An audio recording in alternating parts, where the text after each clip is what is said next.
Hello everyone, I am Bob Lingle of Off the Beaten Path Bookstore in Lakewood, New York, and this is the Weaponize Literacy podcast. Over the past year, I've been fortunate to have the opportunity to speak with investigative reporters, social activists, astrophysicists, philosophers, military veterans, and just plain old writers. We discuss life, death, and all of the things that happen in between. Our goal is to use the power of the written word to create a better understanding of the world around us and the people that live in it. We do this by reading with purpose, and we invite you to join in our effort to weaponize literacy.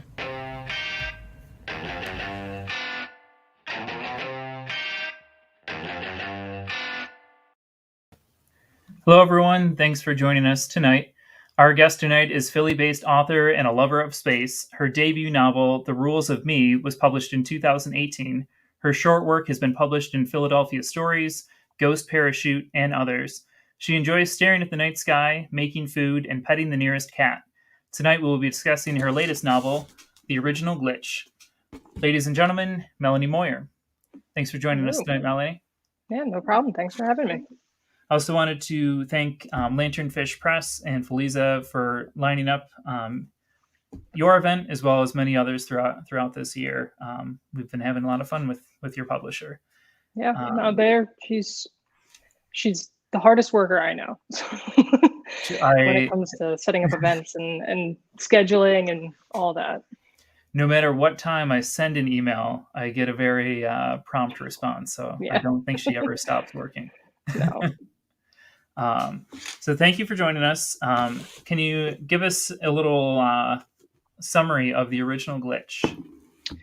Sure. So The Original Glitch is kind of it was an accidental Frankenstein retelling through artificial intelligence. It basically follows a grad student at a school, like sort of private liberal arts school, who is part of a project where they're trying to create an AGI, artificial general intelligence, and they succeed, but things go somewhat awry. And my sort of catalyst for thinking about the way I wanted to tell the story of artificial intelligence was looking at not necessarily is there the possibility of creating artificial intelligence that is so intelligent that we might mistake it for human, but is there a way to create artificial intelligence that is so intelligent that we've convinced it that it's human? And basically it goes from there. There was a tweet that Lanternfish, probably Feliza, put out yesterday that we would be talking about Frankenstein. And I wrote that down. I'm like, I didn't plan on talking about Frankenstein, but I'm glad that you brought it up right in the beginning. And as you were going through, because I churned through this book this past weekend, and now that I'm going through it again in my brain, I'm like, oh yeah, it's kind of like Frankenstein. So I guess we are talking about Frankenstein. What was the research process like for this book? Intense. It basically, the idea itself came out of research I was already doing for another project I was working on when I was working as a ghostwriter. But after realizing that this is what I wanted to focus on, I spent many years researching, but there was one solid, very intense year of I was working freelance, providing show notes for a data science podcast, where all they talk about is artificial intelligence, machine learning, and a lot of the topics that are in this book. And it was kind of like data science and artificial intelligence version of Rosetta Stone, like learning a language just by immersing yourself in it. Because I would have to basically transcribe all of these podcasts and know what I'm saying and the summaries and who the guests were and what their work was. So I basically did that for a year, and just would take really intense notes and then apply them where it made sense, or it helped me answer some questions about how to have it technically correct anything happen in the plot. So it was definitely very intense. And then during the actual editing process, once the book was going into publication, we had a subject matter expert do a read through, and he left me about 140 notes, I think, to look through, and just some of them were like, this is totally wrong, or some of them was like, oh, that's impressive, you got that. And he was very, very helpful. Did you, for the sake of the story, roll with something that wasn't factual? The closest I got to that was some of the like he pointed out in some situations, you would have something where it's like, it's not necessarily wrong, but it seems to be the easy way to do something, or like, somebody at that level in that profession probably wouldn't be doing it that way. But it comes down to how much do I think the audience is going to care about about that. Like, I'm specifically thinking of the scene that happens kind of midway, sort of third act in the book, where they're working through an encryption, and it's a very, I was told by the consultant that it was, by his standards, an easy encryption to solve. But at that point, I was like, I'm okay with that. I mean, we need to keep going. So there's one or two things like that, but there wasn't too much that had to like really be sacrificed, like on a like big, really important scale. Mm-hmm. I always appreciate hearing about the research process, because going through it, I just kind of assumed that you knew what you were talking about. Like, it's not any, like, not to scare off any readers. There's nothing in here where you're just going to be like scratching your head. What is she talking about? But knowing that it's rooted in some sort of reality makes it that much better and that much scarier to an extent. There's a lot of themes, and some of them are overlapping, that I wanted to talk about, of just kind of the initial of the idea of creation and why. Why do we keep producing more people? What is that driving force? What research or thoughts did you have going into the project, and what did you take away from it once you were going through the writing process? It was interesting because, I feel like I went in with, like, it started from a point of needing character motivation. Like, I needed to understand, just from a character level, why, why would somebody want to do that? Why would this be the project that they've devoted their lives to? Why does it make sense for this character? And around the same time, I had watched this documentary on, I want to say it's on Netflix, I'm not sure if it still is, but it's called Particle Fever, which is about the creation of the Large Hadron Collider in Switzerland. And, the scientists there, like, there was this whole sort of segment where they talked about, the fact that they were spending so much money on it, devoting so many years to it, and so many generations of, scientists went in to work on it. And it basically came down to, they're doing it because, they're curious, and they can, and they want to know. And for them, that was enough. And I found that interesting to sort of embody that in a character who, it doesn't sound super, deep, but, is doing something because they can. And I mean, I feel like that's the drive behind a lot of the things we do. We go to the moon, we're trying to go to Mars, we're doing it because we can, because the technology is there, and, we've seen everything we think there is to see here, so let's continue on.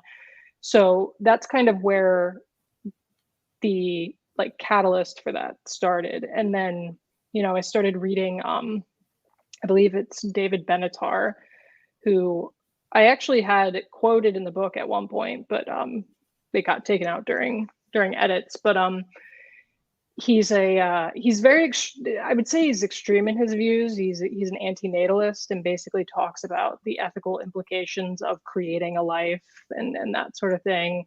And agreeing with him or not is an interesting take on that whole thing that we do. Mm-hmm. But basically it was all sort of, shifting around in my brain. And I actually wrote a piece recently in women writers, women's books, basically about sort of the history in literature of people creating people, all the way back to, you have in scripture, in Genesis, you have, or even earlier in like Gilgamesh, the creation of just humans molding them out of clay. And, um, the way that today, like modern writers sort of echo that and are in some ways doing the same thing. I created plenty of people in the book. So it's definitely something very fascinating that I enjoy thinking about and writing about, that I don't have an answer for. But That's okay. yeah, but I think that's that's the point. So And it kind of ties into the other theme very closely of the need to have a purpose, or the quest in finding a purpose. Um, I don't really have a question so much about that, but was that, um, did you try to find and identify the purpose for each of the characters, and was that a part of your writing process? I think it was probably most important for Dr. Kent, just because we see a lot of her thought process throughout the novel by way of her, her diary entries, her journals, which were both a way for me to work through her as a character, Mm-hmm.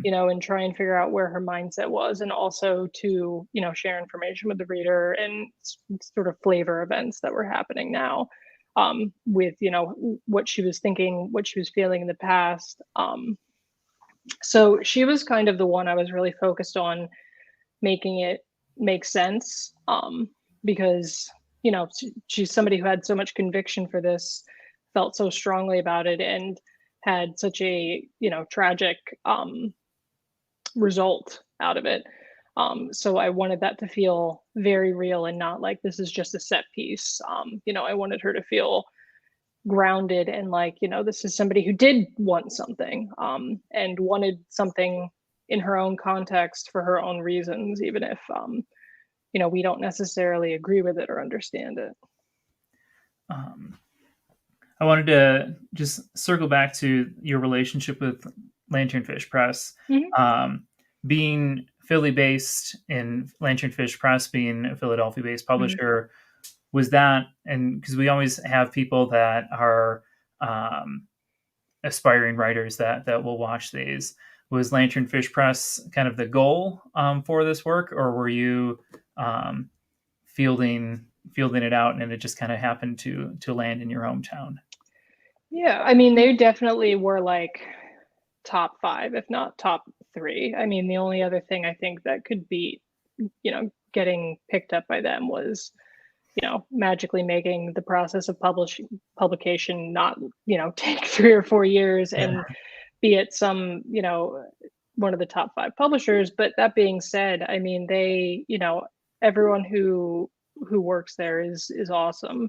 And they really worked with me very closely on this, even before they, were willing to accept it, for publication. They gave me very detailed notes about the kind of edits they wanted to see and the potential they thought it had.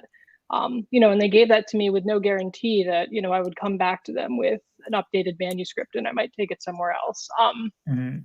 So they just, it's real conviction to, stories, and specifically stories that I think are hard to tell or hard to, um, describe or explain in ways that like are considered traditionally marketable. Mhm. And they everyone there loves stories and reading, and loves weird things and dark things and spooky things. And it's entirely women run, women operated, which is fantastic. um, and they've definitely, I mean, they've really grown, and since their first work several years ago. I mean, I think this year was the most titles out that they put out, in a year to date. And one of the novels that came out, this past fall, These Bones got a starred review in Publishers Mm. Weekly. So Well, it's definitely a really great place. And their submissions, I believe, are open until the end of the month, if you've got something ready to send over there. we'll be talking to Kayla, the author of These Bones, in Mm-hmm. a couple weeks. Awesome. How long was the writing process for you for this work? I'd started writing it, I want to say either the end of 2016 or the beginning of 2017. So between then, I mean, I would consider probably even my final round of edits from Lanternfish as part of the writing process. So from there to, like summer 2021 is basically how long it took. And it went through many, many drafts and revisions and versions. And there were characters who weren't there until like maybe the last two drafts. And there were, things cut out, and there were some definite wayward plot lines that only I will ever know about that didn't make it in. But so that would be, I guess, math for about 4 years. Okay. Yeah. The one decision, editing decision that it kind of threw me when I started the book, and it's a mild spoiler because you discover it pretty quickly, but introducing the book with Laura, Mm-hmm. just because I was reading through the description and I'm like, and everything that was going on in Laura's life, I'm like, she works at a pizza place. How is this connected? Yeah. And I kept looking back at the description, like, it doesn't mention Laura. I'm like, it's set in the same town, so this must be the right. So I don't know why I was so thrown off. But just a heads up for anyone reading. Yeah. I've heard that from a few different people, and that was a conscious choice. It wasn't so much an editing choice as it was a book jacket summary Mhm. choice. And I believe that was Feliza who had the ultimate idea to say leave her off the summary, Yeah. which definitely has thrown some people, but I think it makes for a fun twist, reveal, whatever you want to call it, when it finally sort of clicks. It is a good aspect for discovery. So I'm like, oh, Hmm. all right, this makes sense. Yeah. um, the wanted to for anyone that might have hopped on late, we're talking to Melanie Moyer, the author of the original Glitch. If you're watching on Facebook, Twitter, or YouTube, you can use the comment feature to ask any questions that you may have. So one of the other themes that popped up was it seems like almost every character, or at least every character that is referenced, their parents are referenced in the book. The parents are pretty flawed. Hmm. I'm assuming that was a conscious decision, or perhaps it was not. Well, yeah, no, it definitely, for certain characters, it definitely was. Mm. And that was definitely a theme, was, parenthood. And I say that not being a parent, but having been a child and still Yeah. somebody's child. I can speak from that perspective, as most of us can. But it is definitely interesting, because now that I think about it, a lot of what's going on in the internal worlds of a lot of these characters goes back to their parents. And it's funny because in some people it was very intentional, and others it wasn't. So that is an interesting sort of snowball, I guess, to that overall theme of parents and children. Um, but yeah, like Adler was very intentional. With Bev, it was interesting because like her backstory is based on a few different things. Like her actual character is a little bit based on somebody that I knew and I worked with, who studies a lot of the same things that she's studying in the novel. But her backstory was actually based on a sort of it happened, many decades ago, but an event that happened not far from, where I grew up, and where my mom lives now. It was a very tragic thing that happened, and it always kind of stuck with me. Um, So it's something that I wanted to put in there as kind of just a sort of, somebody trying to understand different forms of tragedy and trauma that, exist around, families and domestic life and that sort of thing. Um, but yeah, no, that is interesting that basically everybody has a some sort of parental issue. Um, it was something that kept popping up. I'm like, and I wrote it down in the book. I'm like, everyone has flawed parents. And I didn't know if it was a commentary, because so much of the book is about this idea of creation and the relationship between the creator and the created. So Yeah, I'd love to say it was very intentional all the way through, and you I can. was so smart for thinking of it, but no, it was a mixture of intention in some places and just sort of the way that the story fell in others. We're for Laura, I always try to. I feel like this is going to be a shorter interview, just because I don't want to talk about things that will spoil the book, because so much of it is just this idea of discovery of the story. So I don't want to over discuss things. But for Laura's world, was any of that, was the Truman Show? Because it was just, there was so much where I kept thinking of the Truman Show when we were learning more about her world. What's funny about that is that, so I have heard of the Truman Show. Like I knew it was a thing that existed. I had no idea what it was or what it was about. And then the book came out and everyone was saying to me, like, oh yeah, this reminds me of the Truman Show.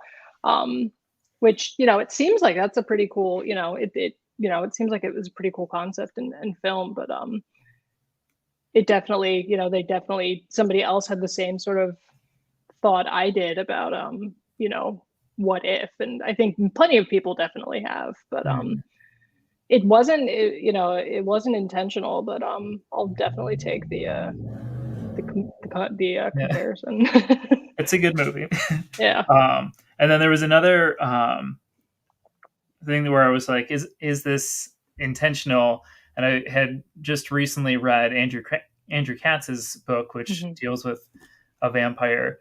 And there was so much just like subtlety of talking about Theo, one of the characters in the book. And there was just like little things of like, I noticed he seemed to like request permission to enter things. And I wrote down vampire, and then later on in the book, I forgot which character said it, but like, are you a vampire? So were those nods? Was I just imagining something? No, I mean, it was definitely purposeful, because I wanted him to kind of come across as, a monster, something creepy. And I read Andrew Katz's book at some point during my revisions, and that was probably the most recent vampire piece of media I read, so I'm sure it's stuck in my brain a bit. But it definitely was, I wanted it. It's kind of like and it's interesting because I actually watched a webinar recently with Tim Wagner, who's a horror writer, who was talking about, he's not the only one to have said this, but Silence of the Lambs as being sort of a modern day Dracula, with the way that Hannibal Lecter is portrayed, and the way that they purposefully tried to make him an analog to this like famous movie monster. And that's kind of what I was trying to do with Theo, was just sort of poke at what our sort of primal fears are, and our pop culture fears and fears that we share. And one of the things that came up was, what is the ultimate monster in our minds? And I landed on vampire. Yeah. And I had prefaced it. I don't like to stretch out interviews just for the sake of them being longer.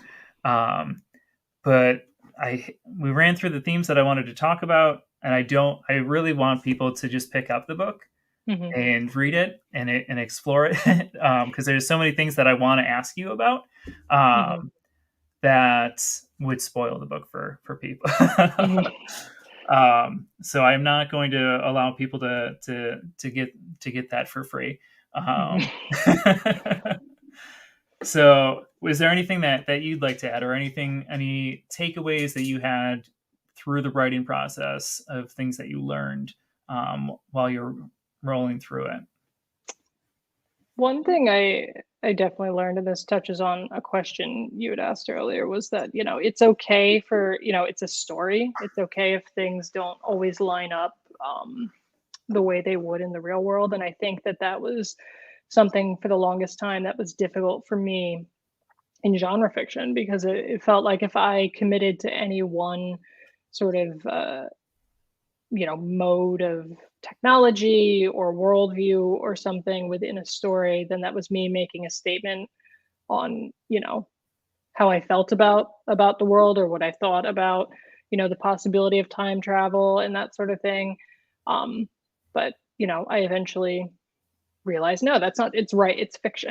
It's we're just we're writing stories. Just because you write a ghost story doesn't mean you necessarily have to write continually in a world where ghosts exist. So that was definitely something that I wrestled with during the drafting, was getting around to being like, this is fiction. This is, it's grounded in reality, but any story you write can be set any which way. So it was nice kind of getting over that mental block that had kept me from writing, like, really like digging into like science fiction and horror, and like just interesting genres that sort of require from the reader an acceptance of a suspension of disbelief, or an acceptance of the context that you're presenting. So that was fun to both explore a little bit of things that I think about the world. Mm-hmm. There's some stuff in there about like simulation hypothesis and that sort of thing, which are pretty interesting and real and worth at least talking about. But I could do all that without having to commit myself to writing any one particular way thereafter, basically. What I appreciated about the book was I read a lot of thrillers, and like J.D. Barker is one of my favorite thriller writers, and for him it's the stakes are always so high in every book. You just don't know. You don't, like, when I'm reading him, I don't trust that anybody is safe, and it's just this constant state of extremeness.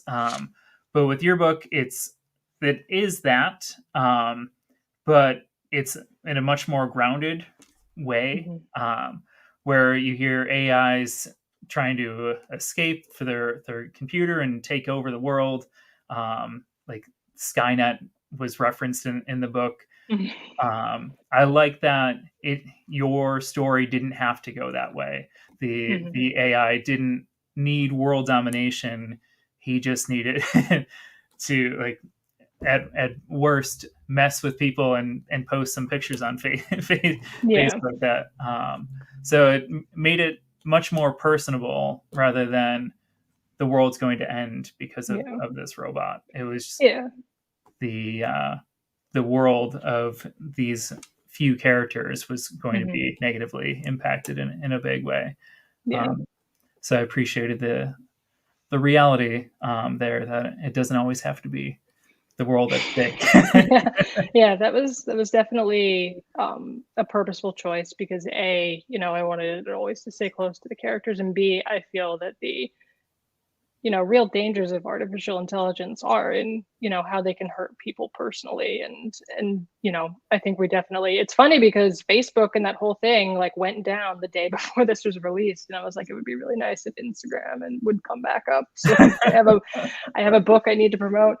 But so I got a lot of questions about that, because I do reference some real world AI ethics issues in the book. But I do think if the world were to be in jeopardy because of an artificial intelligence or an algorithm we created, it wouldn't look like Skynet emptying the missile silos and that sort of thing. I think we definitely realize now that it's a lot more personable, a lot more quiet and slow acting, and just sort of erodes away that safety and, you know, mental health and emotional health until you have some very serious problems. And that's kind of what I wanted to honor with kind of what Theo was doing to people in this book. You don't need bombs dropped around the world when you have Facebook and Instagram down. Yeah. Yeah. Well, thank you so much for your time. I just want to plug a few upcoming events that we have.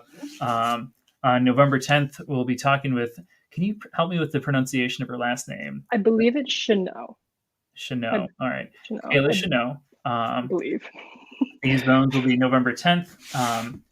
Dare to Know by James Kennedy. It's another fun sci-fi novel where they have figured out how to determine the exact time that someone's going to die. The main character is a salesman for the company that does this. He has a near-death experience, and it's against the rules for you to do the algorithm on yourself or do the calculation on yourself. But after that near-death experience, he does, and he realized he was supposed to die. So it's what happens when you live beyond your expiration date. That's November 17th. And November 18th is going to be a different one. It'll be our last event for the year that I'm aware of. And it's going to be a multi-store event. I won't be doing the interview, which I really wanted to do it for this. It's a bathroom book for people not pooping or peeing, but using the bathroom as an escape. It's a book that comes out a few days before the event. We're partnering up with a few stores to do the launch event, and that's with Joe Pera and Joe Kennedy, I believe, is the illustrator for that one. I don't have a copy of the book because it hasn't come out yet, but that it's funny. Joe Pera, I find him to be one of the funniest people, one of the funniest comedians that I know. If you find him on YouTube, you may question my comedic decisions, but I think he's really funny. So we have those few events lined up. Thank you so much, Melanie, for taking the time out. The original Glitch is available in store, as well as our website, obpbooks.com. If you're watching this or listening to this and you don't live in our area, you can still order from us through the website or pop into your local independent bookstore and tell them to order it if they don't already have it on their shelves. Thanks so much for everyone watching, and thank you again, Melanie. Thank you. Take care. You too.